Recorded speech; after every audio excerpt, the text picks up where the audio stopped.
1978 අංක 16 දරන විශ්වවිද්‍යාල පනත යටතේ ස්ථාපිත කරන ලද සහ විශ්වවිද්‍යාල ප්‍රතිපාදන කොමිෂන් සභාව විසින් සිසුන් තෝරා අනුයුක්ත කරනු ලබන විශ්වවිද්‍යාල සහ උසස් අධ්‍යාපන ආයතනයන් වන මෙම ආයතන තුළින් නොමිලේ අධ්‍යාපන පාඨමාලා ශ්‍රී ලාංකික දරුවන්ට ලබාගත හැකිවීම අපි ලැබූ භාග්‍යකි.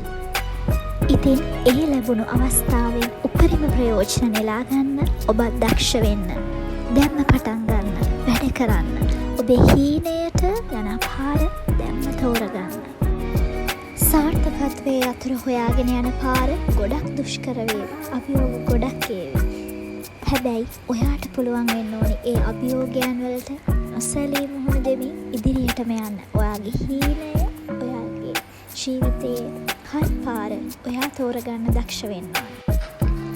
සන්ෂයින් අපි හිරු දාවට පෙර සඳ තරණයට සියල්ල සූදානම්.